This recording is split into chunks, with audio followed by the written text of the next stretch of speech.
There we are. It's recording. Hey, another Q&A on the Fit Food Lover podcast, and both of us are here. We've had both. Blah, blah, blah, I'll get my words out. We've both had busy days. So I think we also had a long week.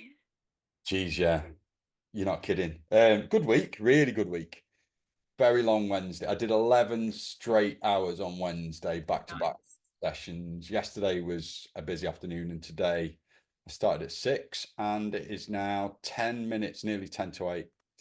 So can't complain though, keeps me out of mischief. Exactly. It does indeed.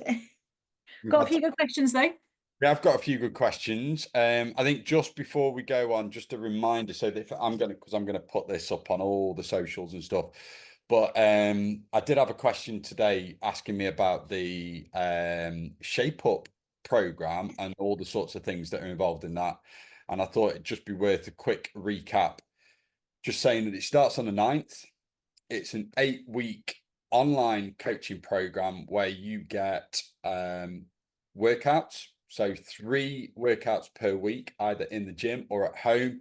And they can be tailored to your ability, situation, circumstances. So if you're somebody who's busy, they're designed to fit in around your life. Then you're not designed to spend like an hour and a half, 2 hours in the gym.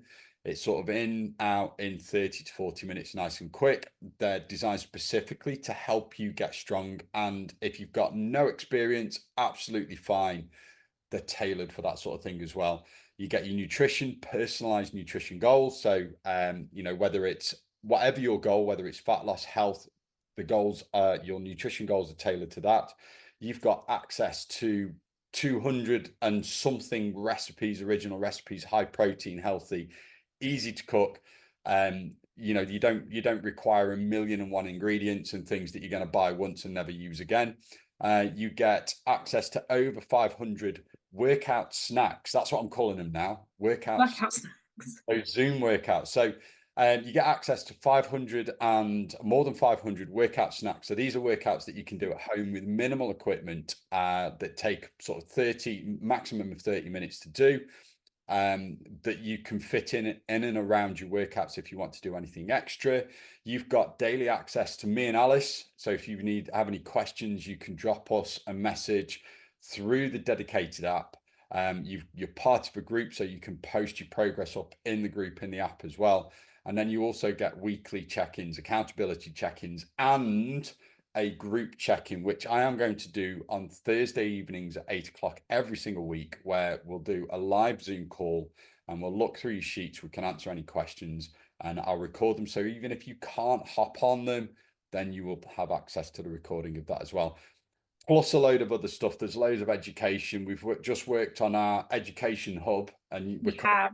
that, where there's loads of bits and bobs. So any questions that we get, if there's anything that's interesting, we kind of add bits to it all the time. So whether it's supplements, whether it's kind of specific conditions you might have and things that you're working around, type 2 diabetes, PCOS, perimenopause, there's all of those sorts of things. Plus anything else that might crop up. There's things on sleep, protein, carbs, fats, all of that education. So literally everything you could need to start you off. And the big thing that we focus on is building habits and routines, which we will talk about in this podcast as well. So all of that for 129 of your English pounds, which works out at less than your daily cup of coffee each day. So we're going to help you achieve or start to work towards your goals. And once you've worked through the 8 weeks, it's not a simple case of right, off you go. You can do if you want, but we also do a follow-up program where you can keep going with us if you think it's going to work. And I'm actually going to say we'll give a guarantee if our advice and not, if you follow what we say and you follow our advice and you don't see results, then you get your money back, because that's Yeah. how confident we are. Everybody who's gone through it, we've got 4 people at the moment who've currently in their 5th Yeah. rotation. We've been on from the start. Yeah. Yeah. And so far they're going through it. And obviously, if they're staying with us, it's working. And everybody who's been through it, I think we've had about 12 go through it so far, have seen results And they've been very, very happy. And yeah, so if you're interested in that, I'll put a link in the show notes so you can ask us a question. You can also sort of go Fit Food Lover, send me a DM, ask the question, or you can sign up through the show note link. So yeah, great. Let's get on with questions. Let's go. So the first one is thoughts on creatine. What are your thoughts on creatine?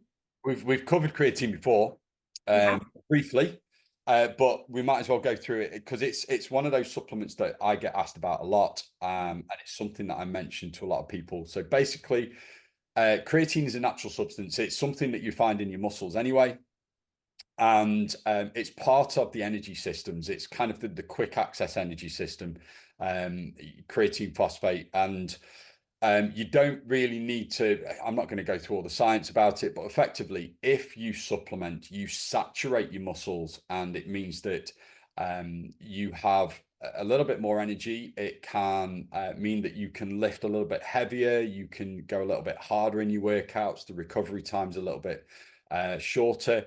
So when you're doing strength training, it means that potentially you could be lifting a little bit more. Now, it's not something that means your lifts are going to go up by 20, 30 kilos. We're talking like maybe the odd rep or two, but effectively it helps us build muscle. It helps increase performance in the gym, and effectively can help kind of maintain muscle mass as we get older, increase bone density, and all of those sorts of physical performance enhancements. Okay. It also helps in terms of cognitive health. So there's a lot of research that shows that actually it's got benefits to your cognitive health and brain function. If you are somebody who's going through perimenopause, it can help reduce. Some of the evidence has suggested that it can help reduce brain fog. But there are lots and lots of other benefits there, mostly around kind of muscle maintenance, maintaining that muscle mass and maintaining bone density and increasing performance. Is it safe? Absolutely. It is the most researched supplement out there. And it's been shown to be safe for pretty much everybody. And the only time really you should seek some advice on taking it is if you are suffering with kidney disease. Yeah. The only other things you need to sort of think about are, one, the benefits are not instant. It takes about 30 days to saturate the muscles. All you need to do is take about 3 to 5 grams daily. If you're a little bit older and if you are somebody who's going through perimenopause, then it could be 5 to 10 grams. Some side effects could be a little bit of gastrointestinal distress, bit of bloating. And that is if you take 10 grams in one go. For some people, you get some bloating. So just split the dose, take half in the morning, half in the evening. Take it at the same time every day. Stick it in your protein shake, your smoothie. I take it every morning with my vitamin C. Put my vitamin C tablet in the water, creatine, stir it, knock it back with my vitamin D and omega-3 tablets. It's part of my habit. Morning, yeah. Morning habits, morning routines. Anything else? The only other thing really is if you are somebody who's looking for fat loss, now it can help with fat loss because it helps increase muscle mass. But if you are somebody who's looking for fat loss and you are solely relying on scale weight as your progress measure, then you need to be aware that creatine will cause your body to hold more water in the muscles, which is a good thing. That's what we want.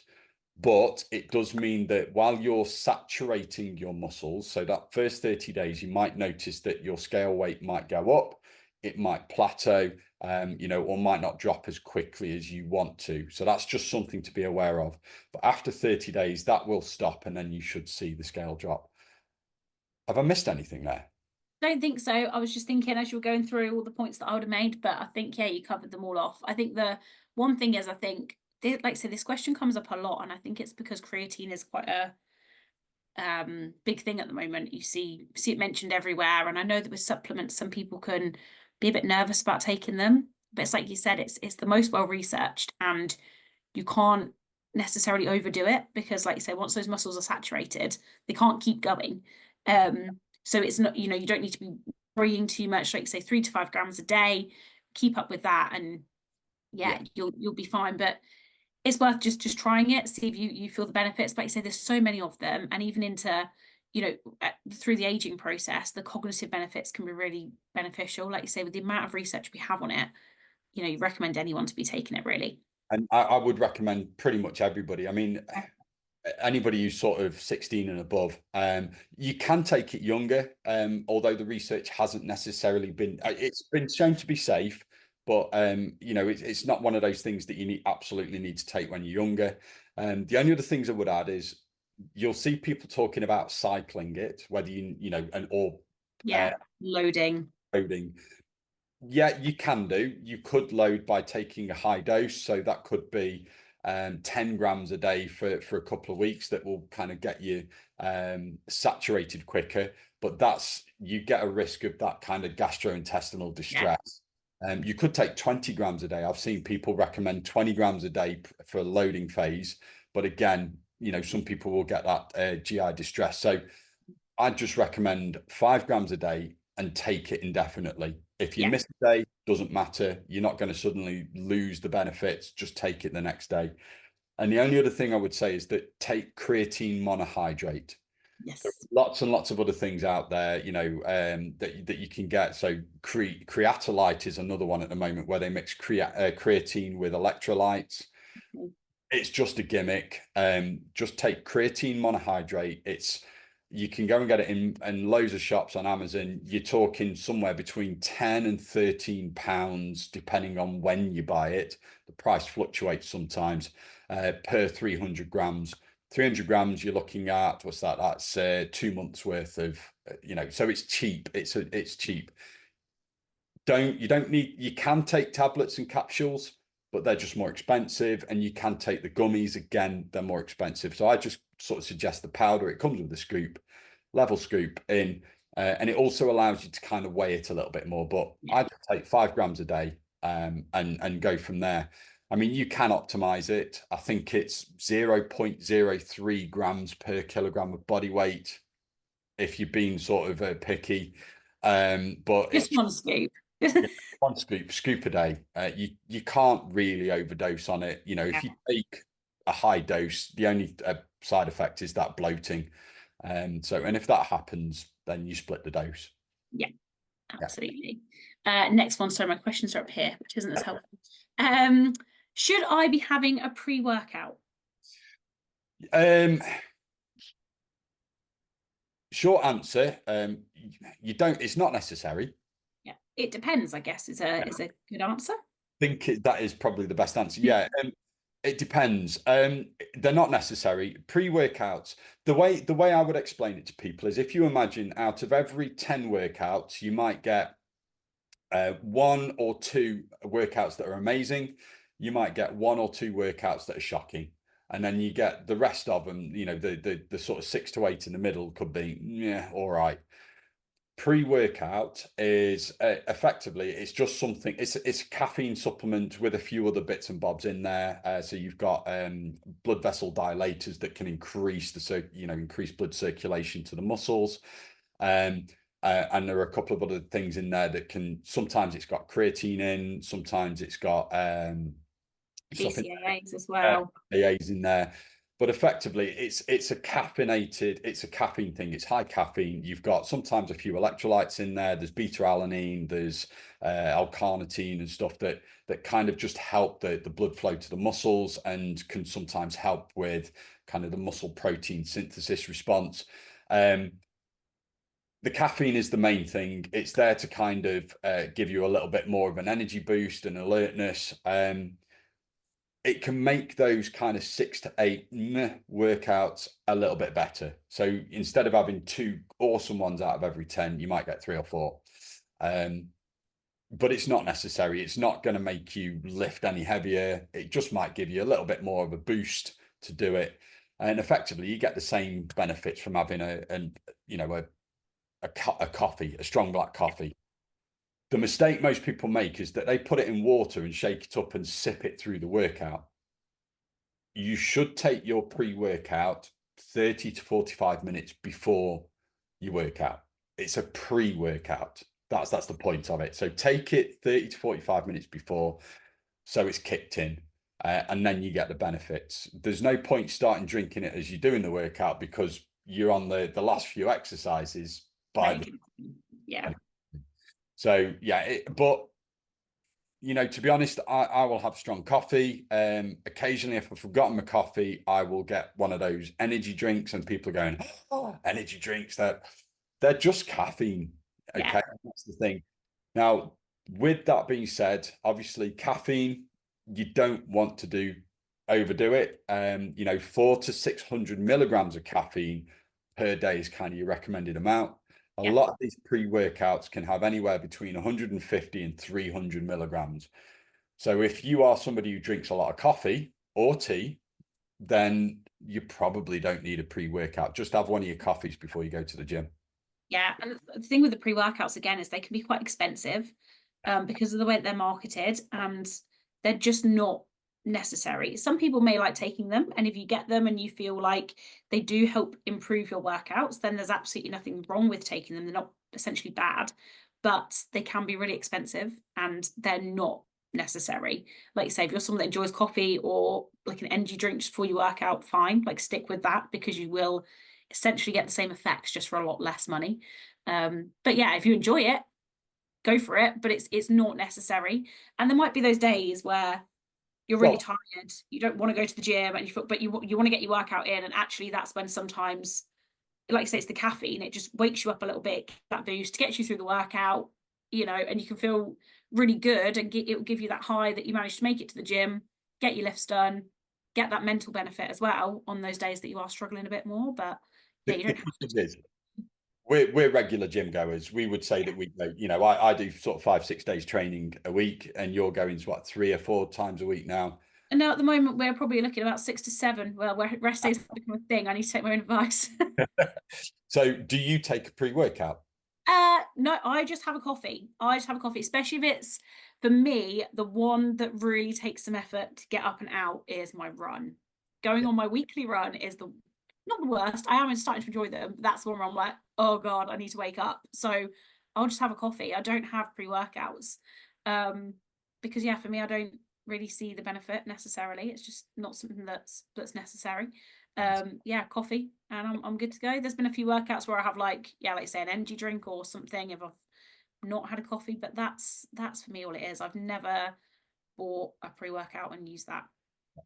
And I think for most, you kind of your gym goer who's starting out, or your average gym goer, they're not necessary. I don't take a pre-workout. I train regularly, 6, 7 days a week, 6 days a week at the moment. And energy drinks or a coffee, strong black coffee. And again, the energy drink, that's the other thing. You'll see people sipping them as they go through the workout.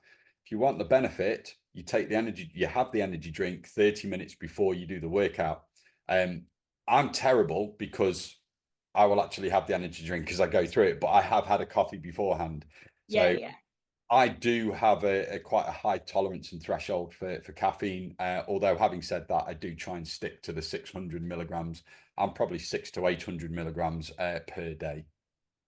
So Yeah. a Yeah, little bit it's naughty, like I say, but it's one to just be a bit more mindful of. Where I say like creatine, you can't overdo. You're fine with your pre-workout, your caffeine. Just be a little bit more mindful, especially if you are quite sensitive to caffeine and you're training later in the day. If you're someone that trains after work and in the evenings, just be really mindful, because if you're taking caffeine that close to bedtime, it can then really impact your sleep, which then impacts a lot of your other yeah, nutrition, overall health. So that's something to be really mindful of as well. yeah. So I would say actually, I would add to kind of add on to what you've just said there. If you are somebody who trains in the morning, and let's say you're an early morning trainer, so I know a couple of the girls do 5:30, 5 a.m. workouts, they might benefit from having a Yeah. pre-workout as soon as they get up at home, actually having a pre-workout, and then getting to the gym and doing the workout there. But have it before you leave home to get to the gym. So it's at least got some time to kind of get into the system. If you're somebody who's training later on in the day, it's probably not going to do you, especially if you're somebody who the sleep is impacted with caffeine. It's probably not going to be a good thing. But personally, I it's not necessary. I've not got anything against them. I think they have their uses, but they're more for people who are regular gym goers, and they're trying to get that last, you're trying to get that last few percent out of it, and you're trying to Yeah. make a few more of the meh workouts into good workouts. Yeah. But if you're just starting out, not necessary. Perfect. Next one is, how long does it generally take for a new habit to become the norm? I'm going to sort of go back to your running there. So you've just started getting back into the running. So Yeah, so essentially for me, this is probably the hardest and most I've ever trained in my entire life for this triathlon. And a lot of it has come from having to get back to running after not being able to for such a long time. And for me, when I first signed up for the triathlon and we were even thinking about it and I was looking at how many weeks I had, I was back doing the Couch to 5K program. And I thought, right, realistically, I can only fit in one run a week around all my other training work, all my other commitments. And I looked and thought, I can't miss a week of running because if I do, I won't have completed the Couch to 5K. And in my head, not that it would have mattered, in my head, that would be the end of the world and I wouldn't be able to complete it. So I set it in my head from whenever that was to say, I can't miss a run. So every single week, it became my mission that Tuesday mornings I would get up and go for a run. If for any reason I couldn't, it would be right, when can I fit that run in? And I haven't missed one since, because in my head that is an absolute non-negotiable for me. My other sessions, if there's a reason I can't get my swim in or my cycle, I don't mind as much because I'm doing them multiple times. But my run, there's no way. So for things to become a habit, if you make it that non-negotiable, it just becomes easy. So my routine now is wake up on a Tuesday morning, where I'd normally take the dog for a walk, we get ready and we go for a run together instead. And it's just become part of my daily life now. But at the start, it was a real, like I was just saying, like with the pre-workouts, it was a real, oh God, I've got to go for my run this morning. Whereas now it's right, we're getting up, we're going for a run. so And how it's long how long have you been doing that for? no, I've been doing my Tuesday run for a lot longer than the triathlon, but I'd say probably since like June. Okay. So Um, a good few months, like couple of yeah, months. Yeah. and Yeah, but I've been running since when I started getting back to it, like beginning of the year, and it was again, I wasn't as consistent, granted, but it was still roughly around that Tuesday time, was probably from around February time. But it's only now because I in my head set it from around June time as an absolute non-negotiable that for me it's become more of an ingrained habit. And even after the triathlon, I know I'll continue because that's just part of my life now. But yeah, I think for me, that was the best way. But it can take a while for habits to become the norm. Like there's still days I forget to take my vitamins if I've not put them in the right place, Like that's like stacking those habits makes it easier. And if that's not in that routine, it's there, it can be forgotten. yeah, and I think you hear all sorts of figures with habits. It Mm. can take 30 days for a habit to form, 60 days, it can take it, whatever. 12 weeks, yeah, whatever, yeah. Doesn't And the thing is, because there are so many people going, oh, it takes this. Actually, no, they've done studies and there's no fixed kind of period. There is an average. I think it's around about 55, 60 days, they reckon is the average. But for some people, it can take as little as a week. For some people, it can take 12 months, and it depends on the person. Yeah. But it is just working on that consistency. And I think you've got to understand how habits form, and how we can not you don't really break a habit. Once you've got a habit that's formed, you don't really break it completely. It's just there dormant. And what we're doing is we're trying to replace some of the less beneficial habits with things that are going to serve you better. We're trying to replace the habits that are taking you away from your goals and where you want to end up, with habits that are going to get you there faster. So you've always got to be wary that those old habits are going to be there, and if for whatever reason you fall out of the new habit, those old habits will kick in and take the Back place. in. Yeah. And there's all sorts of neuropsychology and neuroscience in to explain that. And I've read and listened to a lot of audiobooks around it, and it's fascinating. I'm not an expert. I am not going to profess to be an expert, but there's a lot of info out there, and it's fascinating. But the key thing you've got to remember with habits is you need to make them obvious. You need Yes. to kind of make them obvious. And what I mean by that is, so for you, you run on a Tuesday morning. Yeah. That is your trigger. So you get to Tuesday morning, we're running. Yeah. Or if you're taking your vitamins, I'm the same as you. I do sometimes forget, but what I do to make it more obvious, my vitamins are by the kettle, Yeah. along with a vitamin D, my omega-3, and my vitamin C, along with my creatine. They're in a tub by the kettle. So when I put my kettle on in the morning, I've got to take them, and it reminds me. Sometimes if I don't have a coffee in the morning, Yeah, exactly. Yeah, exactly the same. I'm yeah, not habitually going for the vitamins, I'm going for the coffee. yeah, So yeah, like I say, and that's where, like I said, that habit stacking comes in. If there's something you're already doing, mix it with something else. Like every morning I take the dog for a walk. So we've just changed that up, that at the time we go for a walk on a Tuesday, we go for a run. And it just makes things easier and more, like, better to slot into your routine. prime your environment, prime Yeah. the, if you want to work out to become habitual, and let's say you work out from home, if you want that to become habit, then don't hide I know people don't necessarily want exercise equipment lying out and around, but don't just have it in the back of a cupboard somewhere, Yeah. because you're less likely to get it out because it's effort. Have it in a box. It might well be in one of those boxes or something in the corner of the room, and you see the box and you go, oh, gym kit, yeah, I need to do a workout. Or it's that sort of thing. Make it easily accessible. If you've got a space at home that you can set up permanently, then have it set up so that it's there. So in terms of how long does it take the habit to become the norm, there's how long's a piece of string. But what you can do is little things that will help make it um easier to become the norm. So set it up, prime the environment, make it more obvious, make it so it's easily accessible and easy to do. Make it so that it's at a fixed time. This is why we sort of say have a schedule, plan your week. If Yeah. you're going to do workouts, work out at consistent times. I do my workouts at the same time on each. It's not the same time every day, but every day there's got a time for workouts, and that is a workout time. So it's part of Yeah. my routine. And then make it sort of rewarding. It's not a case of oh, I've done a workout, I'm going to go and have a chocolate bar, but make it so that it is rewarding. Have a great playlist that you listen to. you know Yeah. I've got a running playlist that I only play when I run. Yeah. and I've got a workout playlist that's the Yeah. same. And then over time, when you start to see the benefits and you start to see the results, that will then be the reward that helps feed back in to drive you to do it again. So, in terms of how long does it take, like I say, how long's a piece of string? But those little things there are going to help make it easier. And that's some of the things that we kind of go through in the Shape Up program. We cover all sorts of things like that in there as well. I think Yeah. that's Yeah, like so you can't set it, but make it as easy as possible for yourself. Um, and yeah, it will definitely make it easier. And it's like you say with the whole make it accessible. One really good example I had is I had my bike set up in the living room. My partner loved it on my turbo trainer.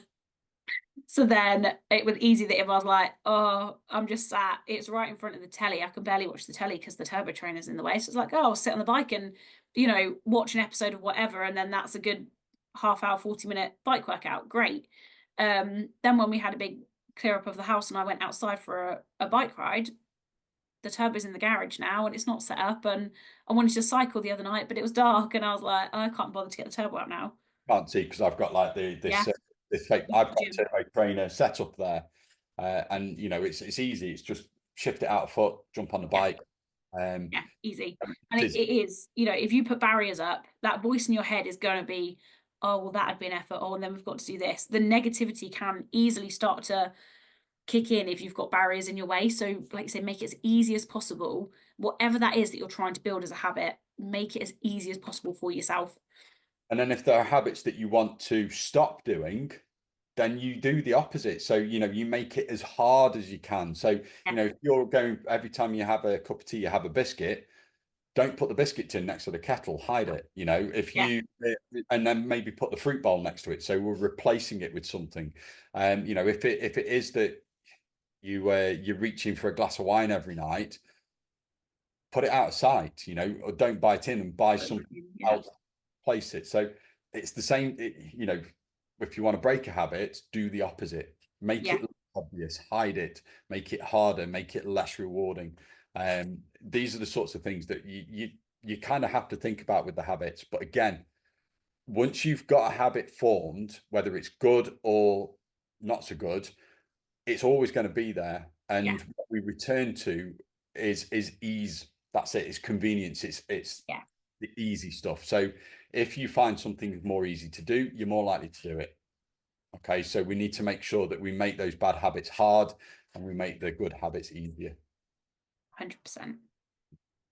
This next question, I hope we're all ready for it. I'm going to apologise for the Will weren't coming now, because as soon as you sent this question, I was like, I'm ready for it. So I'm going to let you take this one, Will. Are baked oats a bad choice for breakfast? We'll add the next bit, though, that does change the fact it's not the fact it's oats. I enjoy them, but on a calorie deficit, they take a good chunk of calories, but they do fill me up. Should I be doing lower calories / carbs? I'll deal with the first bit. And I won't go on a rant. I'll be good. Are they a bad? No, they're a great choice. And do you know what? There are lots of people out there who say differently because they follow stupid influencers online. Uh, they're a really, really good choice. In my opinion, they are a superfood. Alice is laughing You're at the me. best choice. In my opinion, they're a superfood, and that is my opinion. But I think they're great. I think, when you look at it, you've got a complex carbohydrate source. They're high in fiber. They're filling. They are one of the most filling foods that you can get. So if the goal is fat loss, great. They're going to keep you satiated for longer. Um, but they have loads of other health benefits. If we deal with kind of the comment, so on a calorie deficit, take a good chunk of calories. Yeah, baked oats and overnight oats can do, especially if you've got a bigger portion. But if they're filling you, I was going to say the next line of, but they fill me up. yeah, then you are less likely to snack later on. So the mistake that a lot of people make, and this is going to help answer the next question that I know that's coming up. The mistake a lot of people make is they have a small breakfast because they think I need to save my calories later on. But if you eat more in the morning and it fills you, then you are less likely to snack between breakfast and lunch. It's going to keep you full till lunch. And then again, you can have a filling lunch and it's going to stop you from snacking in the afternoon. And then you can eat. So a lot of people try and save calories for later, but actually you're going to be hungry. So when you go, oh, I need my evening snack, you're hungry. So once you start, you're Yeah, not going to stop. So yeah, eat more earlier on. Have a breakfast. If you're on, say, 1,500 calories a day, have 400 to 500 calories for your breakfast. And the same for your lunch. Have 400 to 500 calories and make it high volume, low calorie food. So, with 400 calories, you could have a massive meal. You could have yeah, an absolute ton of salad. You could put a moderate portion of carbohydrates, a good portion of lean protein. It's a huge plateful for 400 calories. yeah, And it's the same if you use veg. If you don't like salad, use veg. Soup's a great one. A vegetable soup. yeah. I do love Um, soup. you get like the 600 ml cartons, 600 gram cartons from all sorts of shops. Like a carrot and coriander is one of my favorites. It's about 180 calories for a whole tub of that. And then you can stick a load of sort of chicken in there or ham or whatever. So 100 grams of chicken, cooked chicken, about 150 calories for 30 grams of protein. So I've got a meal there that's under 350 calories that is going to fill me. Yeah, I could have a piece of fruit on the side for extra fiber, or I could have some mini baby bells. So 450 calories, a filling meal, full. Yeah. And then that'll keep me full till dinner. And I've again got 500 calories for dinner. So eat more, spread your calories evenly over the day and don't plan for snacks. If plan in more calories for your main meals and you're less likely to snack. And then if you do feel like, oh, I feel like a snack, ask yourself, am I really hungry? yeah, So to answer the question, I enjoy them, but in a calorie deficit, they fill me. They take a good chunk of calories, but they fill me. Should I be doing lower calories or carbs? No, no, yeah, just keep going with them. I know this particular question comes from somebody who's also thinking about carbs because of sort of pre-diabetes and type 2 diabetes. Actually, on that sort of note, baked oats or porridge oats are a great food for people who are, yes, they will, if you're type 1 diabetic or type 2 diabetic, then yes, you will be needing to count your carbs and things, but they are a low not that GI values of foods are particularly useful, but they are a low GI food. That means that they release the carbohydrates into the blood more slowly, so you don't get these spikes, which you do have to think about when you are particularly type 1 diabetic. But yeah, it's one of the foods that Diabetes UK recommends. They recommend you eat. And then some of the other benefits on there, they contain a particular fiber called beta glucans. And beta glucans has got loads of health benefits around sort of reducing risk of cancer and things like that. But it actually actively reduces your LDL cholesterol. So if you have high LDL cholesterol, that's your bad cholesterol, then eating porridge oats can actually help reduce that and reduce your overall cholesterol. So it can bring that figure down. And that's one of the reasons why I tend to have oats pretty much every day. Yeah. Every day. They're like I said, they're such a good option. And like I said, they're keeping you fuller. When Yeah. you're trying to eat in a deficit, finding foods that you enjoy that fill you up is absolutely the goal. And if it's something you're really enjoying having, like don't take that away because you're worried about your carb contents. Like you say, some people do need to be more careful. But then you could always reduce them elsewhere through the day if it's something that you're really enjoying having. And if you're really worried about the calories, and if you are going beyond sort of the 550, you know, if you're in a deficit and you say, right, actually, I'm trying to keep my calories down to say, let's say we're on 1500 calories a day, like 450, and you're eating 550, then slightly reduce the portion. You know, it's Yeah. probably still going to fill you. So just slightly reduce the portion. But I think they're a great option. So absolutely keep having them. Just because of the other health benefits, they're massive. Yeah, definitely. And then the last one, like you say, that really well links in with that one, everything we just spoke about is I always get hungry at around 4 p.m. What can I do to stop this? Now Which this is one I've been asked regularly, but it was asked again today. Um, there's lots of reasons that this could be happening. So if we take the most common one, that you're not eating enough earlier on. Yeah. So it could be that you're having a small breakfast and a small lunch, thinking I get hungry at 4 o'clock, so I need to save the calories. yeah, Have a bigger breakfast, have more protein at breakfast, have your slow release carbs like porridge oats that are going to give you that energy, that slow release of energy. And the same again for your lunch. You know, you need high protein, moderate carbs, but slow release carbs. And bulk up, actually look at higher volume meals so that they satiate you quicker and for longer. You know, and fiber, look at your fiber intake. It could be just a habit. It could be that you've trained yourself to get hungry, yeah. and we've got to That's try and break it. You know, yeah, so that's what I was thinking. That once you start and it becomes, like you say, you'll find yourselves around your meal times getting hungry around the same times every day, whether that's your breakfast, your lunch, your dinner. If you're hungry every day at 4 p.m., like I say, it's become a habit. You've trained yourself to want a snack at 4 p.m.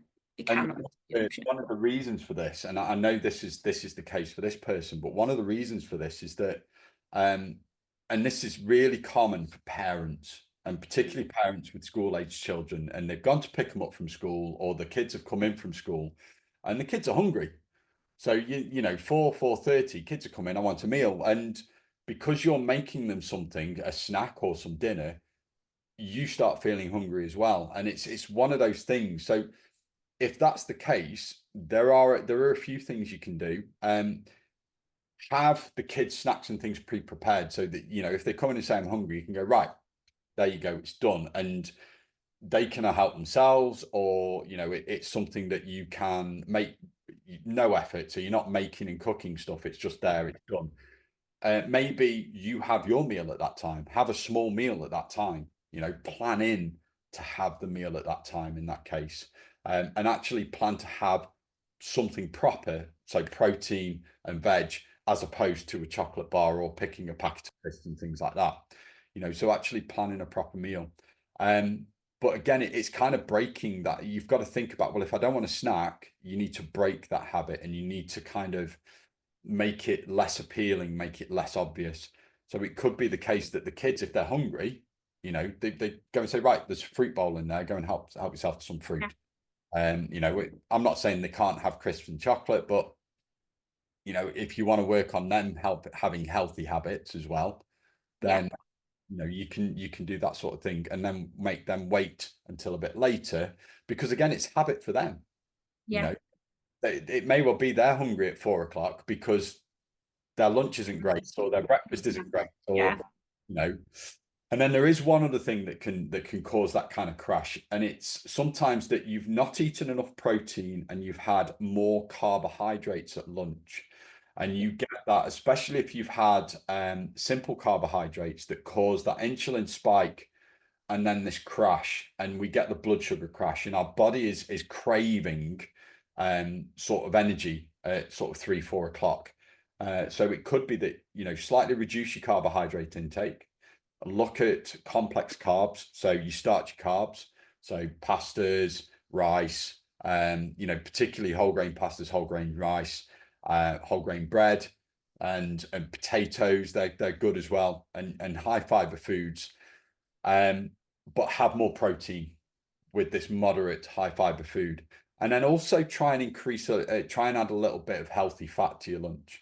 Because what healthy fat does is it actually slows down the release of the food from from your stomach into the intestines. So it kind of releases the food and it slows down the digestion, and that can keep you feeling fuller for longer as well. Yeah, there's lots of things in that. I think the biggest one though is that, or the biggest two, is that you've not eaten enough earlier on in the day. And then there's something that's triggering that habit.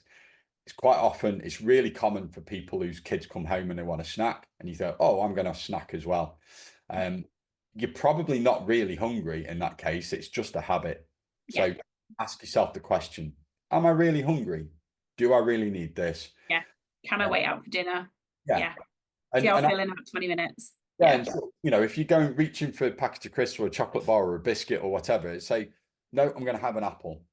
And if you kind of go, no, I don't want an apple, then you're not hungry. Yeah. If you're really hungry, you will eat whatever you put in front of you. Absolutely.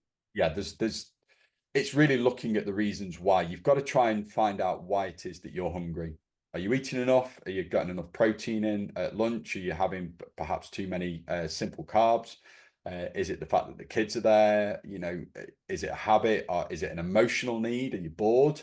And look at that. And then depending on what the cause is, try some of the different solutions. Perfect. Cool. I That's all think of them. brilliant. That's quite a quick one. I think 40 minutes. Not bad. That's not bad, is it? Those questions, that's not bad at all. Good questions there as well. Really good questions. Yeah, really good ones this week. Fab. Right. You've had a long day. I've had a long day. Yeah, I'm gonna go make some dinner, I think. And yeah. No, might make it for the 9 p.m. swim. Yes. Right. Have a great weekend, guys. We will be back same time next week. Until then, it's bye from us. Bye.